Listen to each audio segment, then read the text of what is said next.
¿Por qué soy adventista del séptimo día?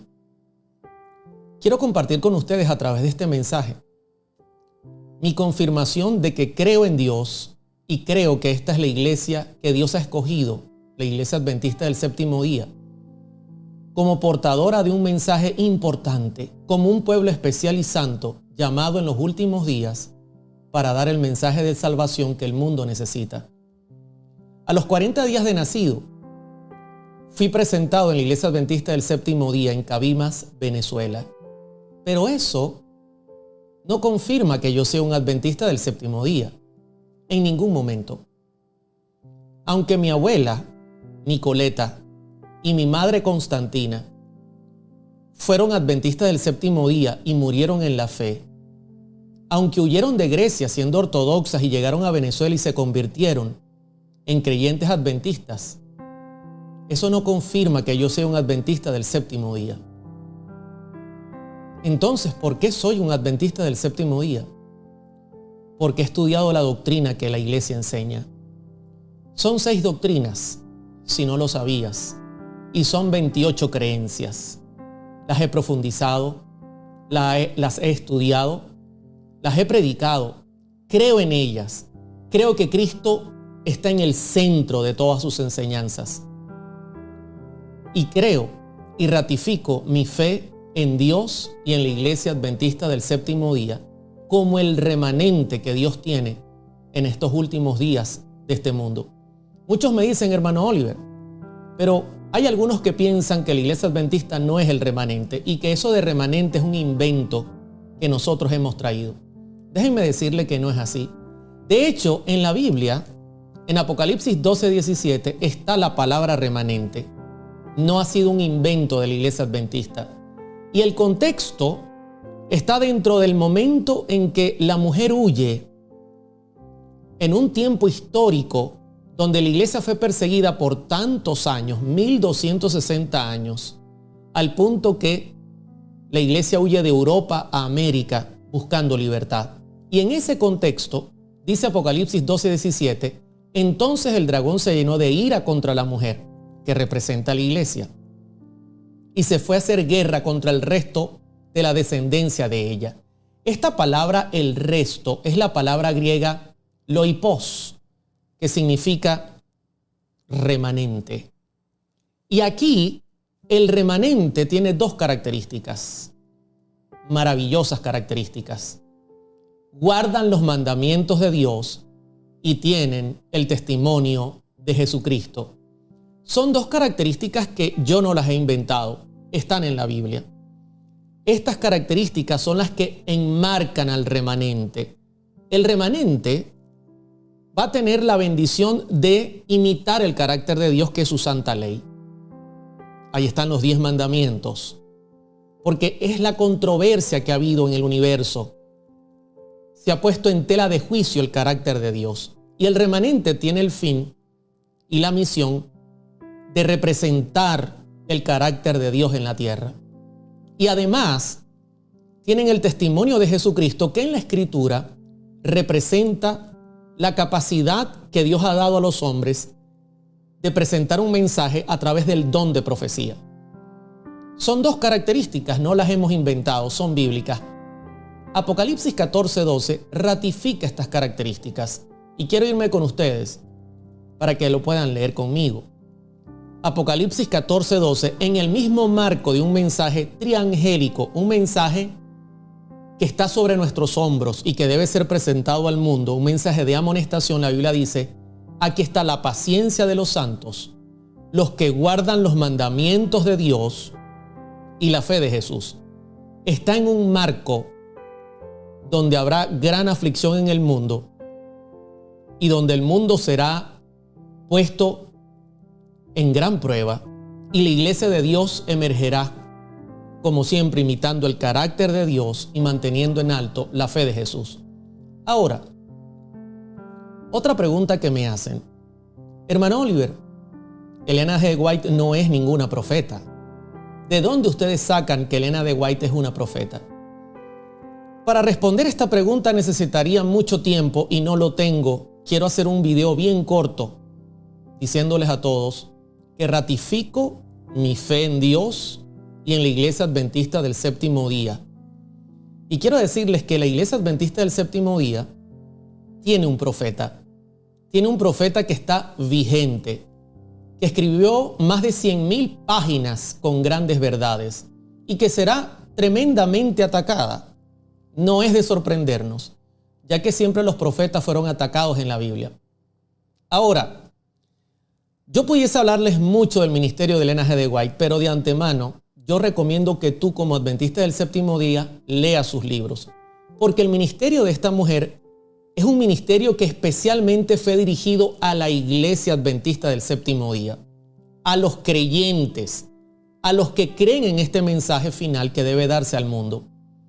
De hecho, ustedes pueden leer en Apocalipsis capítulo 10, la Escritura enmarca la aparición de la profeta o del profeta que en los días que Dios había anunciado aparecería. Y todo el capítulo 10 está enmarcado en un proceso histórico que deriva justamente en el verso 11.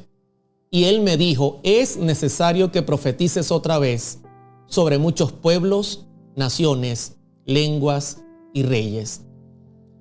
El apóstol Pedro dijo que los profetas no se levantaban cuando ellos querían.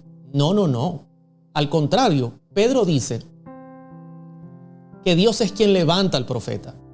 Y no debe sorprendernos que en el momento en que esta mujer se levantó, era necesario la voz de un profeta. Imagínense, Juan fue el último profeta en proclamar y cerrar el canon bíblico con el libro de Apocalipsis. Estamos sobre el año 96 al año 100 después de Cristo. Luego, en el año 538 comienza una terrible persecución que trae oscuridad. La Edad Media, 1260 años de oscuridad, desde el año 538 al año 1798. Prácticamente la Biblia fue enterrada. Cualquiera que utilizaba la Biblia podía ser perseguido y asesinado. Y por lógica, Dios necesita que la luz vuelva a brillar. ¿Y qué mejor manera que utilizar un profeta? Un profeta que proclame que Cristo es el único camino y el único mediador entre el hombre y Dios. Esa es la voz de un verdadero profeta. Un profeta que diga que la ley de Dios sigue vigente, cada uno de sus mandamientos, porque representan el carácter de Dios. Esto es un verdadero profeta. Un profeta que guíe a la iglesia por un camino difícil y que ayude a la iglesia a entender su misión. Ese es el trabajo de un profeta. Y quiero decirles algo. He leído mucho sobre Ellen G. de White. He leído mucho sus libros. He revisado sus enseñanzas. Y puedo confirmar por mi experiencia que es un profeta que Dios ha llamado para este tiempo. Ahora, otros me dicen, hermano Oliver, algunos dicen que el sábado no está en el marco teológico que nosotros los adventistas creemos. Bueno, yo les voy a decir algo. El sábado constituye uno de los 10 mandamientos. No eres tú ni soy yo quien va a explicar cómo debe guardarse o no. La Biblia es su propio intérprete. No tenemos que buscar a terceras personas para que nos digan qué hay que hacer. Hay que ir a la Biblia. Y la Biblia nos enseña claramente que el sábado es un día de bendición, una delicia, un día apartado para Dios. Isaías 58, 13 y 14 lo presenta como un día especial entre Dios y nosotros. De hecho, en Génesis 2 del 1 al 3, Dios lo estableció como un monumento de la creación. Es Dios quien coloca las pautas. Ahora, alguno dirá, bueno, hermano Oliver, pero trabajar en sábado, hacer algún trabajo secular, no debería ofender el día de reposo, porque Dios conoce nuestras necesidades. Dios sabe, Dios ve. Quiero decirle una cosa, mi querido hermano. Dios es quien coloca las pautas en cuanto al sábado. Y si usted va conmigo a Éxodo capítulo 20, donde aparece el mandamiento, Dios fue muy claro. Dios fue muy específico. Dios claramente allí dijo lo que está escrito, y voy a ir ahí. Acuérdate del día sábado para santificarlo, día de reposo. Claramente, no sé si ustedes leen igual que yo, 6 días trabajarás y harás toda tu obra. Aquí Dios te está dando el chance, desde el primer día de la semana hasta el 6º día, para que tú labores. Si tú eres carpintero, electricista, si trabajas con computadoras o camarógrafo, lo que tú seas, tienes 6 días para trabajar. Mas el 7º día, dice la Escritura, es reposo para Jehová tu Dios, no para Israel, para Jehová tu Dios. No hagas en él obra alguna, tú, ni tu hijo, ni tu hija, ni tu siervo, ni tu criada, ni tu bestia, ni tu extranjero, que está dentro de tus puertas. Y ojo, eso está enmarcado en el trabajo donde directamente yo soy el beneficiado, donde yo me gano el sustento para mantener a mi familia y yo soy el beneficiado, ¿ok? Donde debo ocupar mi mente y mi tiempo en cosas seculares.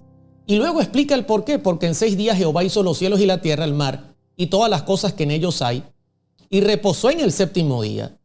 Por tanto, Jehová, no el hombre, bendijo el día de reposo y lo santificó. Claramente es uno de los 10 mandamientos. Ahora usted dirá, hermano Oliver, pero usted trabaja en sábado. Sí, yo trabajo en sábado. Y entonces está quebrantando la ley, está rompiendo el mandamiento. No, porque mi trabajo no es para mi beneficio personal únicamente, sino trabajo para exaltar el nombre de Dios y para proclamar que Dios es mi Rey y Señor. Ahora, en Mateo capítulo 12, verso 5, Cristo dejó claro un principio que es una excepción a la norma. Y no debe sorprendernos porque Dios siempre es claro en su palabra. Vayan conmigo y lean. Dice allí, Mateo 12:5, ¿no habéis leído en la ley cómo en el día de reposo los sacerdotes en el templo profanan el día de reposo y son sin culpa? Claramente, cualquiera que trabaje en sábado para engrandecer el reino de Dios, para exaltar el nombre de Dios, para proclamar que Dios es el creador, para nosotros de alguna manera apuntar a pasar tiempo con Dios, es bienvenido. Y la Biblia dice, son sin culpa. Quizá tú eres médico y te llamen para una emergencia. ¿Qué deberías hacer? Cristo dijo que hacer el bien forma parte del sábado. Y entonces, aunque tú no estás trabajando, es totalmente lícito que vayas a atender esa necesidad. Ahora, ¿puedes pasar consultas entonces los sábados? No, en ninguna manera. Ya eso es muy diferente, es muy distinto. Ahora, si lo vas a hacer con el fin de ayudar a tu prójimo en una jornada especial, una excepción a la norma, bienvenido sea. Así que no se dejen engañar. Quien pone las pautas en cuanto al sábado es Dios. Ahora, hay más preguntas. Algunos dicen, hermano Oliver, ¿y todavía usted cree que en 1844 Cristo pasó al lugar santísimo? ¿Cree usted en esa posición profética historicista? ¿Cree usted que realmente ocurrió un evento? No solo lo creo, lo proclamo. Saben que es increíble encontrar que la iglesia adventista es diferente a las demás porque tiene una concepción de las profecías totalmente distinta a las demás. De hecho, nuestra posición es historicista. Hace poco estuve estudiando el libro de Daniel con la gente que escucha nuestro canal y presentaba argumentos históricos, teológicos y también arqueológicos sobre el inicio de Babilonia en el año 605 a.C. Justamente muy cerca del año 457, cuando Artajerjes dio la orden de que el pueblo volviera a reconstruir Jerusalén. Todo esto está verificado por la arqueología. No son fechas que nosotros hemos inventado. No son fechas que nosotros hemos sacado debajo de la manga. No, todo esto es historia. La historia confirma los eventos bíblicos. Y sin duda, ese momento en el año 457 a.C. se puso en marcha una de las profecías más grandes y más largas de la Biblia, los 2300 tardes y mañanas. Una profecía que no solamente anunciaba, atención, que Cristo pasaría en cierto momento al lugar santísimo, también anunciaba la aparición del Mesías, anunciaba su muerte en la cruz, anunciaba que resucitaría, anunciaba la proclamación del Evangelio a los gentiles. También anunciaba que Cristo entraría al Santo. También, por supuesto, anunciaba que Cristo entraría al Santísimo, porque nosotros como adventistas del séptimo día creemos que el santuario es una gran escuela de aprendizaje. Ahora, que muchos no conozcan estas enseñanzas bíblicas y sean adventistas del séptimo día es un llamado de atención. Es un llamado de atención muy importante.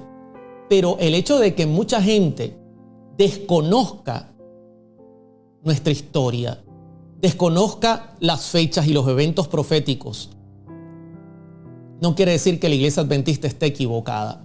Lamentablemente quiere decir que muchos no están haciendo sus tareas. Por eso quiero compartir un texto que, por supuesto, Oseas presentó en la Escritura y quiero compartirlo para evidenciar lo que antes estoy presentando. Oseas capítulo 4, verso 6. Y noten cómo dice Oseas allí. Y quiero compartirlo. Oseas 4, 6 dice: mi pueblo fue destruido, lamentablemente. ¿Por qué? Porque le faltó conocimiento. Ahora, ¿de quién es la culpa? ¿Es que Dios no lo ha dado? Quiero decirles que en las Sagradas Escrituras hay suficientes evidencias históricas, proféticas, bíblicas, que han sido confirmadas por la ciencia, la arqueología y la historia, que sin duda proclaman a viva voz que lo que la Iglesia Adventista del Séptimo Día enseña está correcto. Pero el gran problema está acá: por cuanto desechaste el conocimiento, yo te echaré del sacerdocio, y porque olvidaste la ley de tu Dios, también yo me olvidaré de tus hijos. Querido hermano adventista, no seas adventista porque te bautizaste o porque vienes de una familia de generaciones adventistas. Estudia las profecías. Un buen adventista del séptimo día tiene la capacidad de levantarse en cualquier momento y en cualquier lugar y presentar evidencias de su fe. Así que el hecho de que algunos desconozcan las profecías no es evidencia de que nosotros estemos errados. Quiero también responder: hermano Oliver, ¿todavía usted cree que el movimiento millerita proclamó un mensaje que venía de Dios, habiéndose ellos equivocado, centrando su atención en una fecha, 22 de octubre de 1844, habiendo hecho que mucha gente vendiera sus propiedades diciendo que Cristo venía por segunda vez, habiéndose equivocado, llamando a las otras iglesias como iglesias caídas por no abrazar el mensaje? ¿Aún usted cree que este movimiento era un movimiento guiado por Dios? Queridos hermanos, no es el único chasco que hay en la Biblia. Lamentablemente nosotros podemos ir a la cruz del Calvario y encontrar a los discípulos huyendo, despavorridos, con miedo, perseguidos, renegando y diciendo: nosotros creíamos que Él era el Mesías. ¿Eso quiere decir que Cristo estaba equivocado? En absoluto. Lamentablemente, es algo histórico. La iglesia siempre tiene un paso detrás de los pasos que da Dios en la verdad presente. Siempre la iglesia está un paso atrás. Es lamentable. Y en aquel tiempo, los discípulos habían anunciado que Cristo seguramente tomaría el poder, el reino. No solamente los discípulos, también Israel creía en un Mesías que venía con espada a gobernar el mundo. Y se llevaron un gran chasco al ver a Cristo muriendo en la cruz del Calvario. ¿Quiere decir que vamos a echar por tierra todo el evangelio? En ningún momento. Siempre la iglesia, por no hacer sus tareas, ha estado un paso atrás de la verdad presente. No debería esto sorprendernos. ¿Acaso cuando Cristo nació era esperado con bombo y platillos? ¿Qué dijeron los sacerdotes cuando llegaron los reyes del oriente? Bueno, las profecías dicen que en Belén ha de nacer el Mesías. Siempre un paso atrás. A los suyos vino y no le recibieron. Yo siento gran admiración por Guillermo Miller y por todos aquellos que creyeron firmemente que algo iba a ocurrir porque estudiaron, hicieron sus tareas, revisaron la historia, revisaron todas las evidencias y llegaron a una fecha. ¿Se equivocaron de evento? Sí, se equivocaron, pero hubo un evento. Algo ocurrió. Y la Biblia sin duda alguna presenta que Cristo pasó del lugar santo al santísimo. ¿Acaso el santuario no tiene un orden? ¿Acaso no es Cristo representado en su nacimiento por el campamento alrededor del santuario? Juan 1:14 levantó su tienda entre nosotros, que no en griego. ¿Acaso su muerte no estaba predicha en el altar de sacrificio? ¿Acaso su resurrección no pasaba por el lavacro? ¿No ven el camino que hay? ¿Acaso Apocalipsis 1 no evidencia que Cristo está entre los candelabros en el lugar santo, luego de ascender al cielo? ¿Y cuál sería el siguiente paso? Saben que inclusive los reformadores intuían que algo grande ocurriría luego de terminar los 1260 años de persecución. Ellos intuían que habría un nuevo paso y que Cristo daría otro paso en la verdad presente. No es de sorprenderse que Guillermo Miller y los milleritas tomaran la escritura en el momento perfecto, justo antes de cumplirse la profecía, porque es un principio bíblico que las profecías resurgen, que el conocimiento resurge justo antes de que se cumpla el evento. Y como dice Daniel 12:4, y lo voy a citar, lo voy a colocar, porque muchos lo citan fuera de su contexto correcto, pero él tiene un contexto que es el contexto correcto, y quiero que ustedes lo puedan leer conmigo en este momento.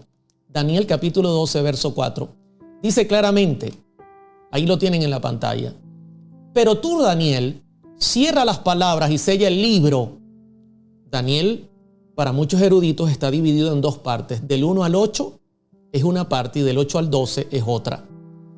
Del 8 al 12 estaría sellado hasta el tiempo del fin. Este momento daría un golpe que indicaría que iniciaba el último proceso de Cristo como mediador del hombre.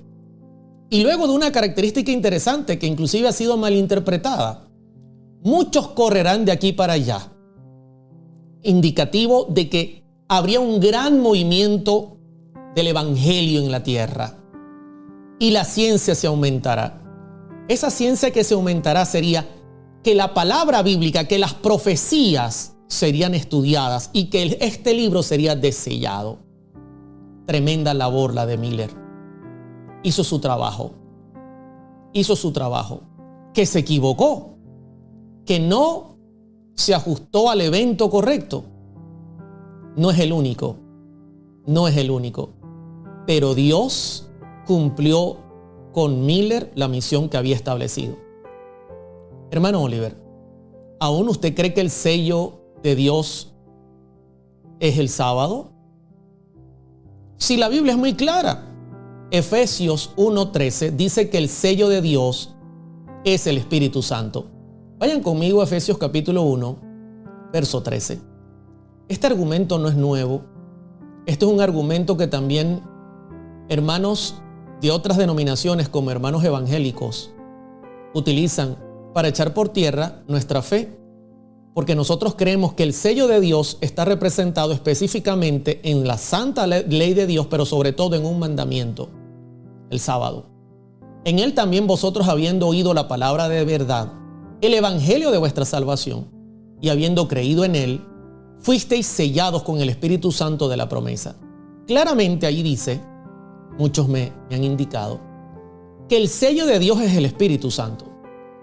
Hermano, tenemos que ser lógicos.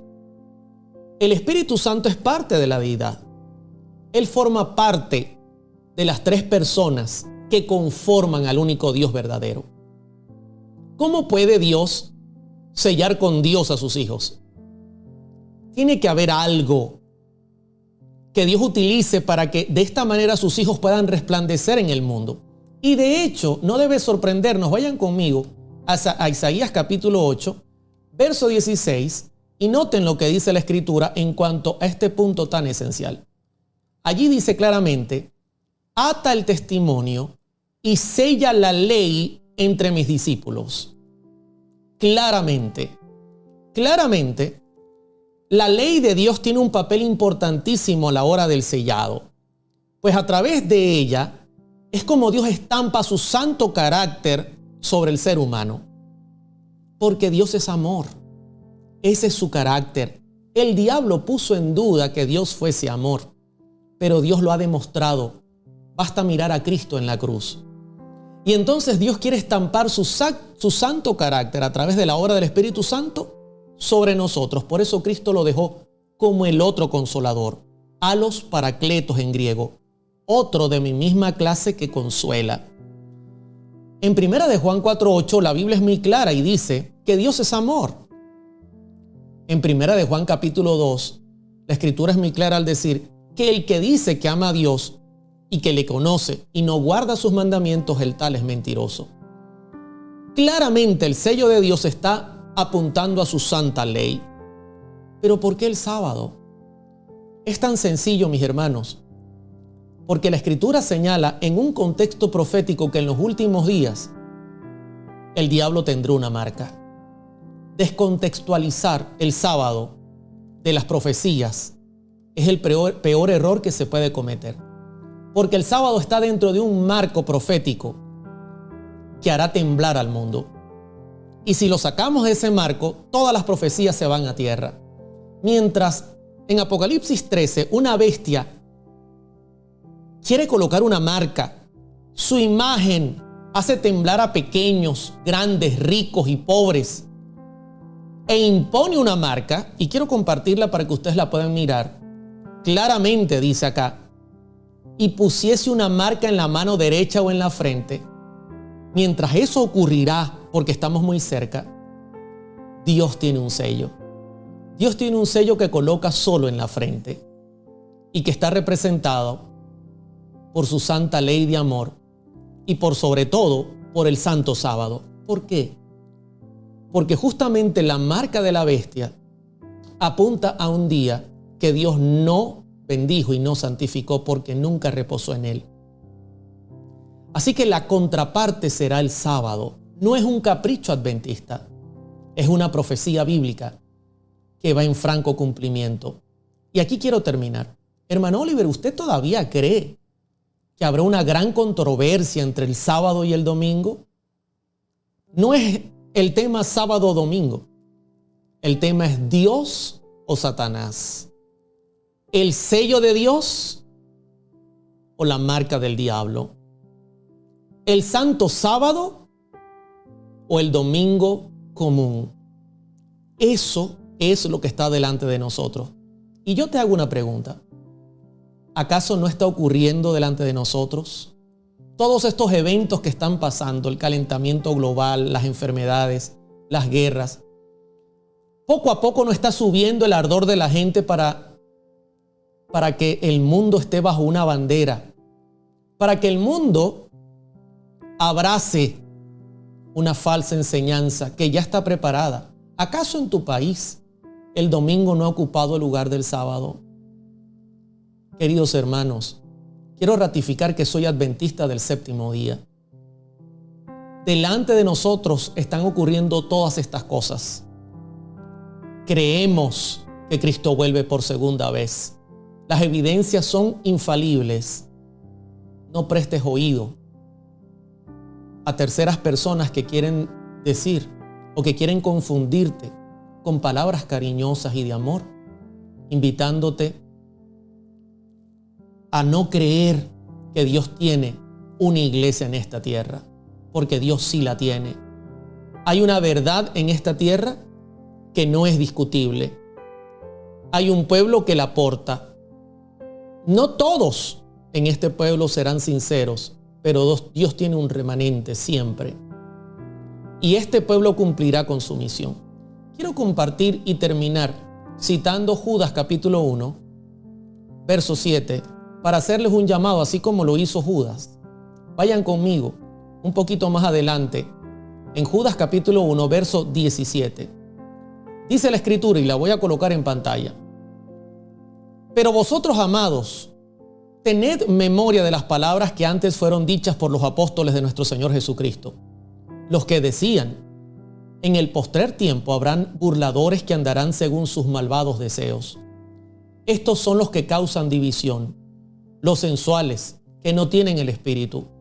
Pero vosotros, amados, edificándoos sobre vuestra santísima fe, orando en el Espíritu Santo, conservaos en el amor de Dios, esperando la misericordia de nuestro Señor Jesucristo para vida eterna.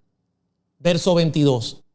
A algunos que dudan, convencedlos, y yo te hago un llamado. Para convencerte, edifica tu fe en la palabra de Dios. Confirma lo que has creído. No tengas miedo de profundizar en la verdad. Deja que el Espíritu Santo te guíe. Pero convéncete. Nuestra labor es convencerte a través de la obra del Espíritu Santo, llevando la palabra a tu oído. Y como decía Lutero, el Espíritu Santo la tomará de tu oído y la llevará a tu corazón. A otros salvad, arrebatándolos del fuego, y de otros tened misericordia con temor, aborreciendo aún la ropa contaminada por su carne. Y no estoy diciendo con esto que nosotros vamos a aborrecer a aquellos que de alguna manera lamentablemente abandonan nuestras filas. No, el contexto acá es aborrecer el pecado. Queridos hermanos, la obra de Cristo en el santuario celestial está llegando a su fin. Su obra de intercesión indica que no todos se salvarán. No te confundas. Solo el que venza, dice Apocalipsis, será salvo. Solo aquel que se humille y que entregue su vida al Salvador podrá tener vida eterna. No todos serán salvos. No, Cristo está obrando. El Espíritu Santo está haciendo su maravillosa obra. Y Él quiere que tú seas parte de su iglesia.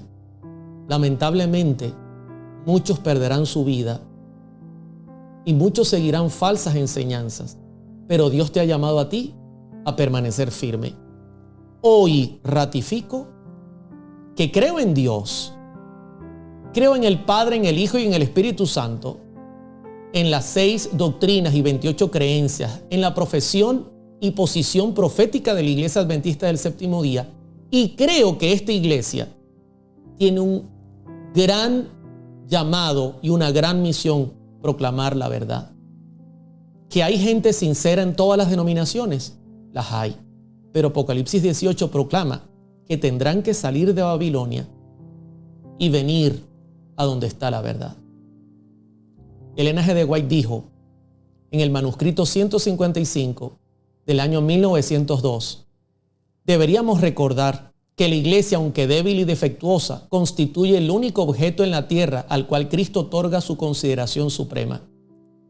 Él la observa constantemente, lleno de solicitud por ella, y la fortalece mediante su Espíritu Santo. Que Dios te bendiga y que Dios sea tu paz. Corona Studio, en corto.